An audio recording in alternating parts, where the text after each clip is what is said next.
Welcome to Turning Tuesday. This week I am playing with a little bit of Sheoak. This is a Casuarina. It comes from the Mudgee region of New South Wales. So that is a River Sheoak. And what I'm doing with this one is I am going to make a tool that I don't have in my arsenal. Or I didn't. So I've been using a Jacob's chuck for a while to do my depth drills. So in the center of the bowl, so I set my depth hole using a Jacob's chuck just with a 6mm bit in. And I decided that I wanted a proper drill tool. So I think it's called a drill bit depth guide or a drill depth. I don't know. Either way, I love the concept of them, and I know that it will be a heck of a lot easier to use one of these instead of trying to focus on using the Jacobs, and I can have the Jacobs set up permanently as something else. Now, I am using one of my skews here that is an oval body. It did not want to cut that tenon very nicely, and I was struggling here because anytime I tried to get it in there, it wanted to roll, and I was getting concerned about getting a catch. So, this piece of a Sheoak is really punky. Really punky, and I wasn't sure if it was actually going to survive this process. And like it's so punky that it was light, and Sheoak is not usually light, it's usually super dense. So I'm using a skew there that's not overly sharp. I am going to switch throughout. I'm not enjoying the way this one's cutting, but just doing some nice little heel runs there. I'm just roughing it down. And I will probably switch right about now. And I'm going to get into some peeling cuts. So you can see those nice big flakes coming off there. All of them ending up at my feet. Yes, the safety sandals are back out again this week because my feet were a bit tender. So here's what it is. I'm turning between centers. The risk of something hitting my foot's pretty low. It's never nil, but it is low. So I'm just doing some quick passes along here and getting that nice and round. And it's almost there. So the order of operations on this one was getting it round, getting a tenon on it, flipping it round, holding it with that tenon, drew it up, come back, square off the end, drill it out, take it down to the tenon depth for the ferrule, and then shape the piece. And job done. So bear with me, we'll get there in a minute. So right now I'm just trying to get it into a fairly nice taper. I figured a tapered shape would be a little bit more supported because it's lighter out at the end. So that when I actually do drill it, because it is still a fair way out, I'm hoping, just hoping, that it's going to be a little bit easier.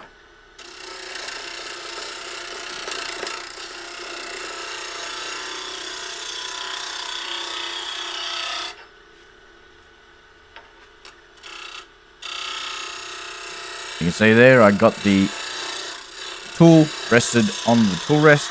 So anchored, then I lifted the tool high and I lifted the handle until the cutting edge took place. So that's your ABC, anchor, bevel, cut. It's just standard operation of using a skew. Well, pretty much any tool. You want to find that bevel so that you can just guide the tool with that cutting edge.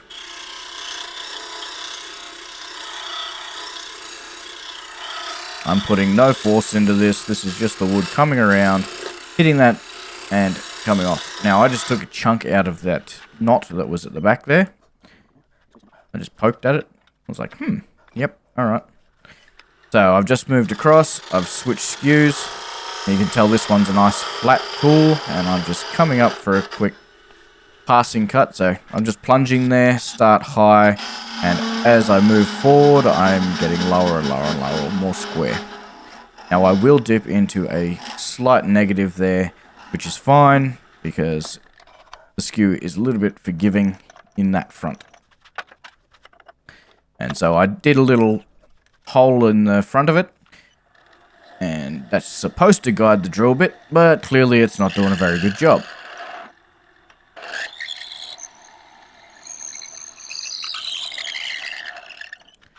Anyway, so I put a hole that was about half the length of the shaft, if not a little bit more from the flute.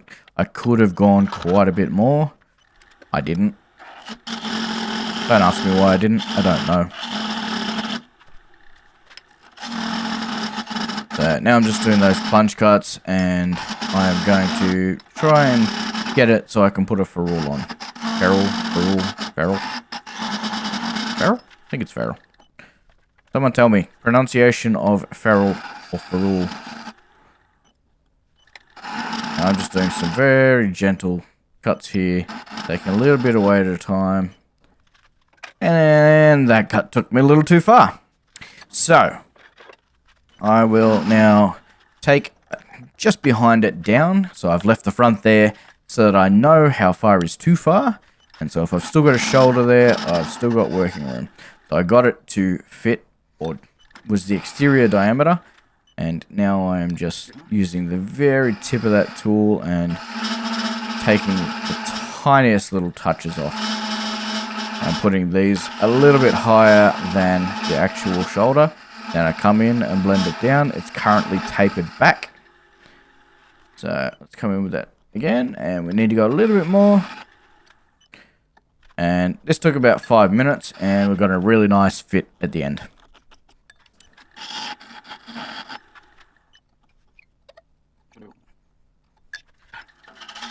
I just said cool.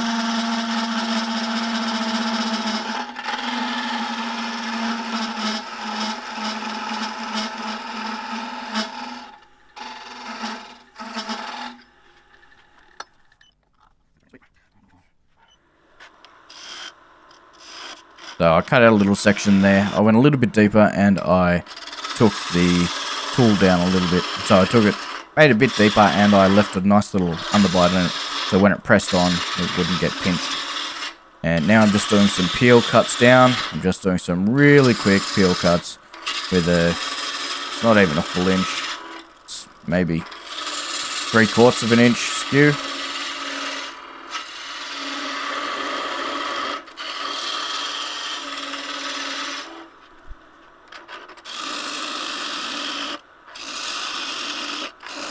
And so I'm just resting my hand on that tool, pressing down, and then just lifting my other. And just letting it work with the wood. So as the wood comes around and cuts, it will form that. So I've now got my overall length. And I wanted to work down the midsection of the tool. And I was like, yep, that'll work. That's about where I want the back of it. So that should be fine. And now I'm just defining this is going to be the absolute back of the tool. I didn't go the whole way down. I only went about half the depth of that. So I switched over to my P&N roughing gouge. And I'm just getting that rough shape formed.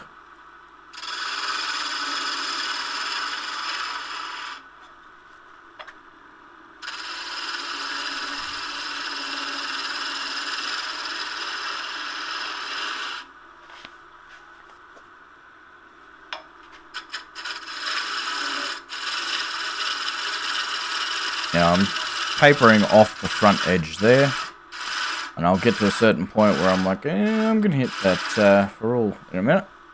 And so I will switch back to the skew, and I will give it a nice little flat shoulder behind it.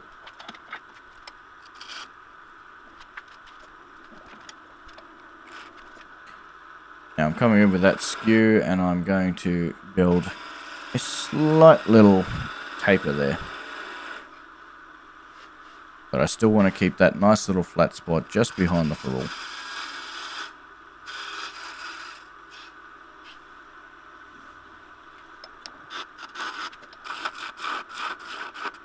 So I'm just building a little cove there.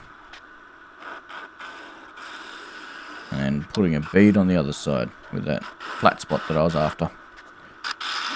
And I got to here and I was like, I'm not really feeling the skew for doing that long cove at this point in time. So I'll start rounding off the back, and then I'll just come and hog away as much as possible and get a rough shape before coming back and cleaning it all up.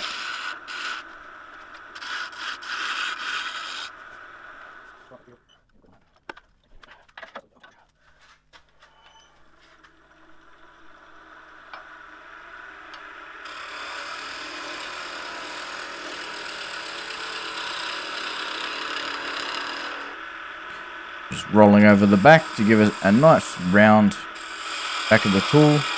I got to a point here and I was like, it's too fat. I will take it down a bit. It's all about finding that balance and what's going to feel nice in the hand.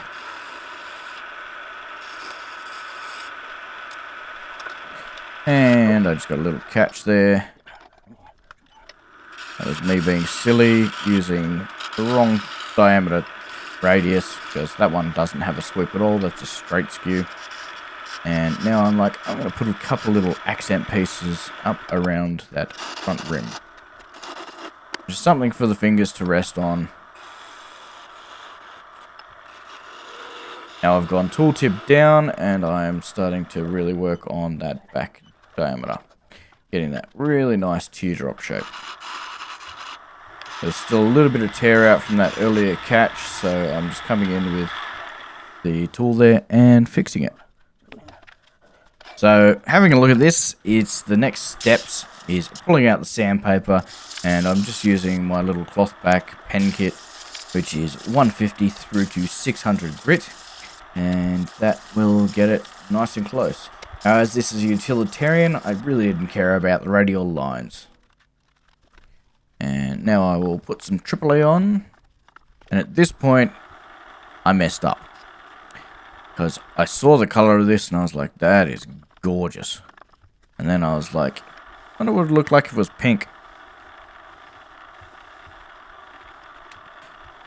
Pink comes out nice on a lot of things, but the natural color of this wood was better. However, when everything gets nice and dusty in my workshop, I will be able to find it. So I've just put the pink on, let it dry a bit, and I came back, put another layer of AAA on, then I put in some beeswax, and now I'm going to part it off.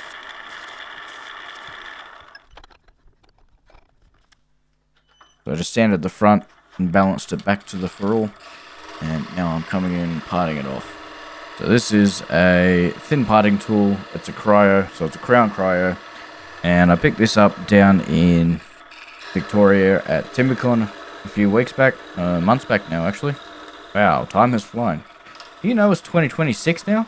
So, time has really flown, and that is now parted. So, I was spinning that at the slowest possible, which is about 1200, and assembled. So I put a little bit of glue in it. So that was just a dry fit. Put a little bit of glue in it. And an accessory of a roofing screw grommet to use as a depth gauge against my thumb.